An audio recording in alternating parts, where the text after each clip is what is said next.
Plan Kinésio est un podcast dédié à la kinésiologie et qui a pour ambition d'explorer cette pratique alliant corps et esprit. Destiné à tous, des praticiens ou curieux, il aborde divers sujets, des techniques de kinésiologie aux témoignages inspirants de transformation personnelle. Avec des invités experts et praticiens, le podcast met en lumière comment la kinésiologie peut aider à gérer le stress, améliorer la performance et favoriser un équilibre harmonieux. Rejoignez cette aventure pour enrichir votre compréhension de la kinésiologie et découvrir ses bienfaits pour une vie plus épanouissante. Aujourd'hui, nous avons le plaisir d'accueillir Elisabeth Wolf, sage-femme hospitalière pendant 18 ans, devenue kinésiologue reconnue depuis 2003. Formée dès 2005 auprès d'Annick Boissiau, la créatrice de la kinésiologie périnatale, le temps de naître, elle a largement contribué à faire évoluer cette approche unique qu'elle enseigne aujourd'hui à niveau international, avec une reconnaissance des fédérations françaises, belges et internationales de kinésiologie. Elisabeth Wolf, merci d'être avec nous aujourd'hui. Avec plaisir, bonjour. Pour commencer, pouvez-vous vous présenter à nos auditeurs votre parcours et comment est née votre implication dans la kinésiologie périnatale? Alors, j'ai été sage-femme, j'ai fait mes études à Metz et j'ai trouvé du travail à Mulhouse, donc c'était en 85, je suis arrivée à Mulhouse en 86 et j'ai travaillé à l'hôpital pendant 8 ans et 10 ans par la suite dans les services sociaux. Et donc j'ai accompagné la femme autant en salle d'accouchement que dans son environnement à domicile. Et je voyais des femmes en grande précarité sociale à domicile. Et j'ai voulu découvrir d'autres façons d'approcher l'autre. Et par hasard, j'ai découvert la kinésiologie. Enfin, le hasard, c'est un peu mon histoire personnelle. Et j'ai fait mon premier stage de kinésiologie en 2002. Et ça a été une révélation pour moi. Et très vite, je me suis dit qu'il y avait un pont à faire entre la kinésio et mes connaissances. En 2005, je rencontre Annick Boissiau, donc sage-femme aussi sur Paris. Et je me suis formée. Donc, je me suis formée avec Annick. Je suis montée à Paris. À l'époque, c'était quand même une aventure de monter à Paris. Et j'ai racheté la méthode à Annick qui voulait pas l'enseigner. Et j'ai commencé déjà par la pratiquer. Et puis, je l'ai enseignée dans toute la France et très vite aussi en Belgique. Donc, je suis allée dans les 4 coins de France, à Marseille, à Bordeaux, à Lille, à Strasbourg, bien sûr. Mais à Nantes, à Lyon, à Montpellier, en Europe, en Belgique notamment et en Suisse. Et bientôt l'Italie. Voilà, je fais grandir le bébé. Pouvez-vous expliquer l'origine de la kinésiologie périnatale et ce qui distingue cette approche de la kinésiologie classique? Alors, la kinésiologie périnatale va venir toucher tous les ex-fœtus, puisque nous avons tous une histoire in utero, nous avons tous grandi dans un utérus, et que cet utérus est dans le corps d'une femme, et nous sommes à l'origine de 2 gamètes, celui de l'homme et de la femme. Et la grossesse, c'est pas le moindre des moments, puisque c'est un grand bouleversement émotionnel. Et ces bouleversements émotionnels viennent teinter nos premières briques à notre construction personnelle, que ce soit physique et émotionnelle. Et donc, ce qui différencie de la kinésio traditionnelle, ou classique plus exactement, c'est que on va cibler ces premières briques. Donc, on va travailler vraiment avec l'inconscient. La personne ne se souvient pas de ce qui s'est passé in utero. Comment avez-vous rencontré et été formé par Annick Boissiau et comment sa vision a-t-elle influencé votre propre pratique et transmission? Alors, à la sortie d'un stage de kinésiologie pour moi, puisque j'étais encore étudiante, moi je voulais être sage-femme et kinésiologue et je ne trouvais pas de solution parce que les sages-femmes sont avec les sages-femmes et les kinésiologues avec les kinésiologues. Je ne pouvais pas faire les 2 activités. Et un jour, sur un listing de la Fédération française de kinésio, je vois une personne, Annick Boitteau, où il était écrit kinésiologue et sage-femme. Donc le lendemain de ce stage, je l'ai appelée, je lui ai dit bonjour, je m'appelle Elisabeth et je voudrais savoir comment vous avez fait pour vous installer comme sage-femme kinésiologue. Et elle me répond du tac au tac, ça tombe bien, je cherche une sage-femme pour reprendre ma méthode. J'ai raccroché, j'ai hurlé dans la cuisine et puis je l'ai rappelé le lendemain un peu plus posément en lui disant que c'était ce que je voulais faire vraiment. Moi, je voulais enseigner à kinésio. J'étais vraiment déjà très vite passionnée et du coup, on a encore mis 1 an pour se rencontrer parce que c'était un grand trajet, hein. Je crois que j'avais 10 heures de voyage de Mulhouse jusqu'à la porte d'Annick Boitteau.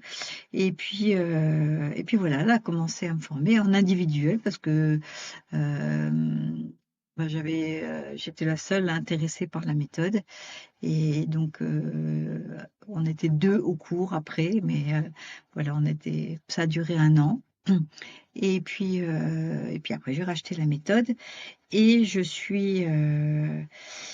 l'ai pratiquée aussi très rapidement. J'ai repris les protocoles. J'ai été voir un psychothérapeute aussi. On a beaucoup travaillé pour refaire des protocoles, pour remettre en place la philosophie aussi de la méthode. Donc, je l'ai améliorée. Et puis voilà. Et donc, ce bébé grandit et grandit encore. Le bébé grandit et vous le transmettez. Donc, qu'est-ce qui vous a motivé à faire évoluer cette méthode et jusqu'à en devenir une des principales instructrices? Alors déjà, c'était ce que j'avais compris dans la kinésio, c'était justement ce lien entre la vie in utero et les mystères de la vie.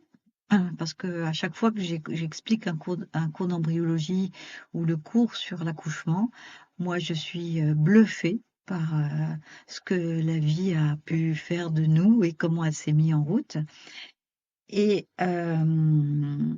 et puis, la technique de kinésiologie, et je trouve que ça va vraiment bien ensemble. Et surtout, ce qui est très intéressant, c'est d'aller chercher des émotions, notamment, et d'aller chercher et des émotions, des informations, et d'aller chercher des protocoles pour pacifier ces situations. Pour ceux qui Euh, découvrent la méthode, pouvez-vous décrire les différents niveaux de formation que vous proposez? Alors, la formation que je propose aujourd'hui est tout un parcours en kinésiologie périnatale, puisque nous pouvons, devenir consultants en kinésiologie périnatale. Ça, c'est déjà important puisque c'est une grande première, en France et dans le monde d'ailleurs. Donc, on va commencer par, les bases de la kinésio. Ça, c'est vraiment un cours que j'ai écrit avec Manuela Bux et qui nous permet vraiment de poser, les bases de la kinésio, les systèmes de croyances, et surtout de faire un lien entre le comportement actuel, qui prend racine dans l'histoire personnelle, et ce qui se passe in utero. Donc on apprendra la récession d'âge aussi, pour plonger in utero, et on aura toutes les notions d'embryologie nécessaires pour aborder la suite du parcours. Ça, ce sont les bases, c'est sur 5 jours. Et puis, nous avons le premier niveau qui est le temps de naître. Ça, c'est le cours encore d'Annick Boitteau. Comme il a été fait au départ, il a été un peu changé, mais très très peu.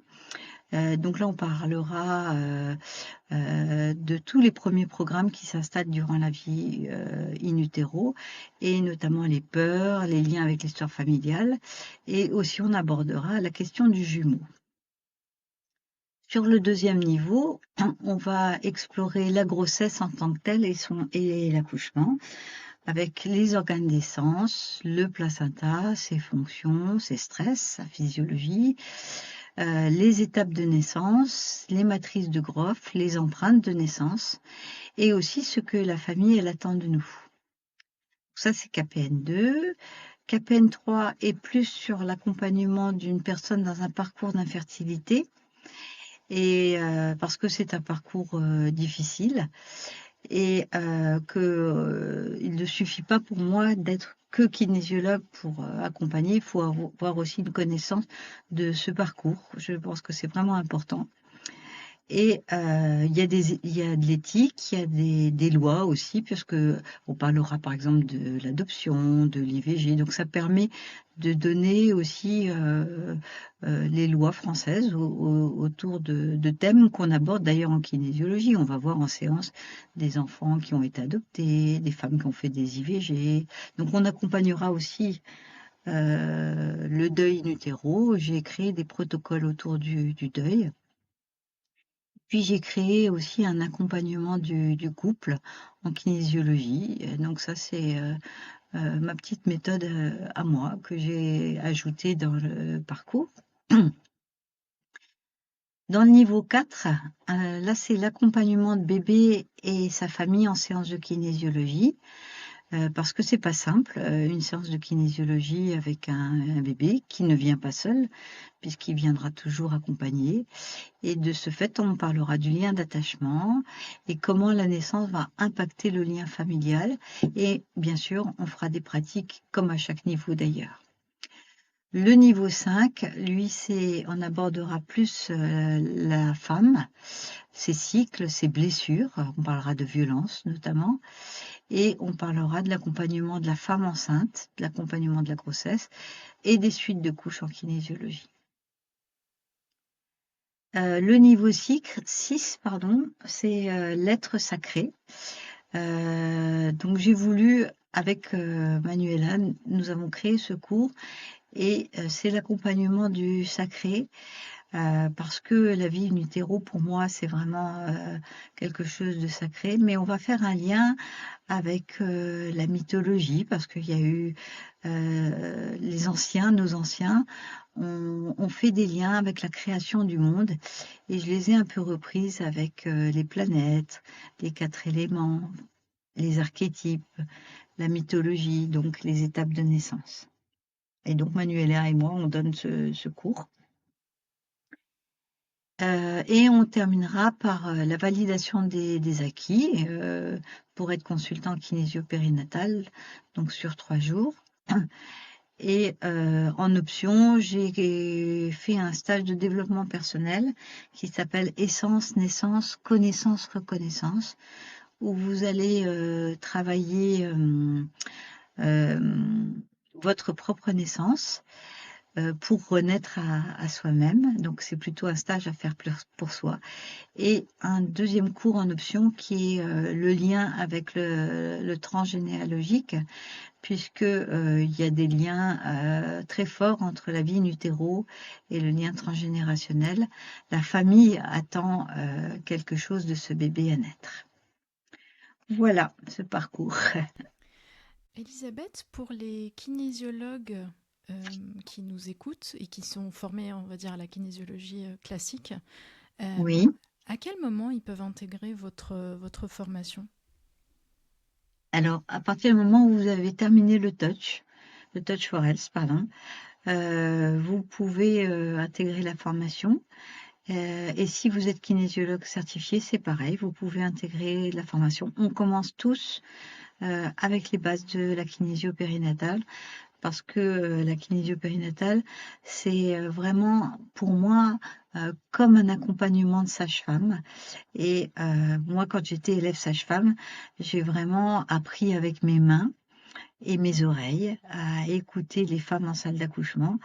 Et j'ai voulu justement que les kinésiologues ne testent pas juste pour faire des protocoles, mais c'est un accompagnement humain pour une transformation de la personne. Donc ça se fait en douceur comme une naissance. Et pour les sages-femmes, par exemple, comme vous, qui ont souhaité aller un peu plus loin, est-ce qu'elles ont eu du mal, on va dire, à vous trouver? Comment ça a été le parcours d'anciens élèves, par exemple, qui étaient sages-femmes pour se dire, tiens, il y a cette formation-là ou il y a cette méthode-là?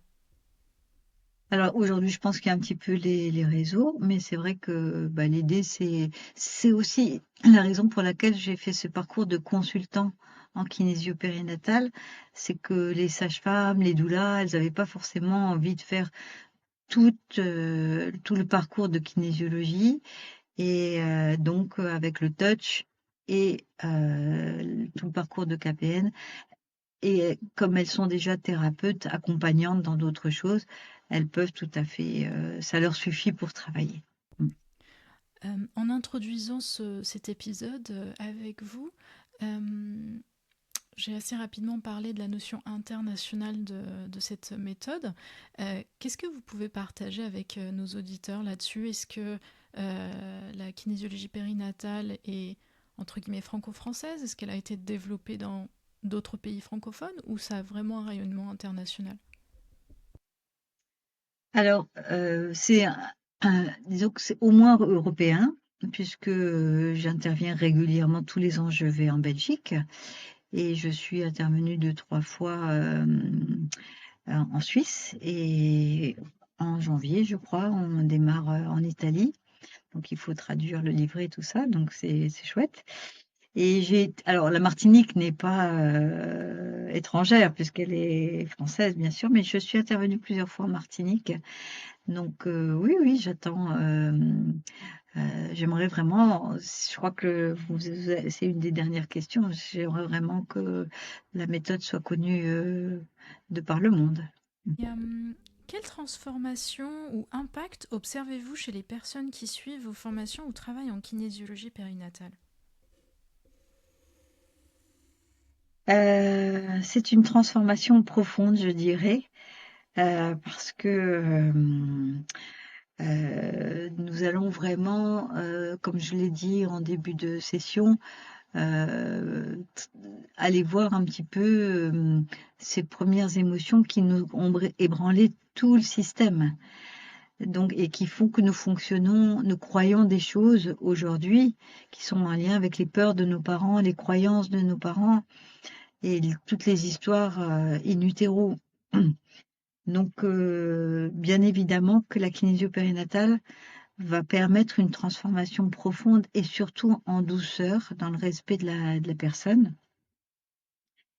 Et je le vois aussi avec les bébés en séance, hein, puisque j'accompagne, aujourd'hui essentiellement des bébés et leurs mamans, hein, en séance de kinésio et en une séance, eh bien, ce sont des bébés qui peuvent dormir, qui ont plus, d'eczéma, qui sont plus calmes, la relation avec la maman, se passe mieux et la maman comprend aussi des choses sur son histoire, avec cet enfant. Mmh. Pour conclure, Elisabeth, pouvez-vous partager vos projets actuels ou à venir? Alors, vous nous avez parlé de l'Italie. Est-ce que vous avez de nouveaux modules de formation, des développements pédagogiques ou des initiatives liées à la kinésiologie périnatale?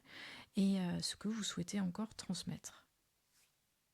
Oui, alors c'est un petit bout de oui, pardon. Donc en fait, là, je viens de terminer le parcours de consultant en kinésio-périnatale, ce qui est, déjà c'était un gros travail. J'ai écrit quelques cours en peu de temps, donc c'était un gros travail. Il fallait voir aussi si la technique, était OK. Bien sûr que c'est le résultat de séances et de beaucoup de séances. Et donc on a remodelé ça avec Manuela pour, que ça soit aussi, possible pour les kinésiologues autant que pour, les sages-femmes ou les doulas ou tous les gens qui veulent travailler dans la périnatalité. Donc tout de suite créer d'autres choses, non. Peut-être, je vais élaborer un livre ou, mais heu, ça demande, aussi, hein, du temps. Donc là, tout de suite, c'est pas trop ma priorité, mais je pense que ça va le devenir. Et puis, j'ai toujours aimé voyager et grâce à la kinésio-périnatale, rien que déjà d'être partie en Martinique, c'était chouette, mais j'aimerais encore continuer vraiment à être, la représentante de la kinésio-périnatale, au-delà des mers et des océans. Vous serez en tout cas la bienvenue au Maroc, mon pays natal, pour y faire des conférences, ou en tout cas pour introduire cette méthode là-bas. Super, avec plaisir. Est-ce que vous avez un message à transmettre aux futurs kinésiologues qui s'intéresseraient à la kinésiologie périnatale? Alors, le message serait, qu'être accompagnant en kinésiologie périnatale, c'est permettre à l'autre, de naître à qui il est, avec beaucoup de douceur et de respect. Heu et comme une sage-femme, finalement, est présente à l'accouchement, mais moins elle touche, mais de par sa présence, les choses se défont, elles se délient. Eh bien, si j'avais à transmettre quelque chose, plutôt que toujours d'être des techniciens, c'est vraiment, être kinésiologue et non faire de la kinésiologie, mais c'est vraiment une posture respectueuse, qui est importante pour moi. Le dernier message serait donc naître à qui vous êtes. Merci Naître à qui beaucoup. vous êtes. Merci beaucoup, Elisabeth Wolf, pour votre temps. Et puis, Merci à vous, avec plaisir. bon courage pour tous vos projets. Et puis, vivement votre livre. Il paraît que tout le monde l'attend, je sais. Ça viendra, ça viendra. Merci à tous Merci nos beaucoup. auditeurs d'avoir participé à ce nouvel épisode. Et puis, au plaisir de vous retrouver au prochain. Au revoir.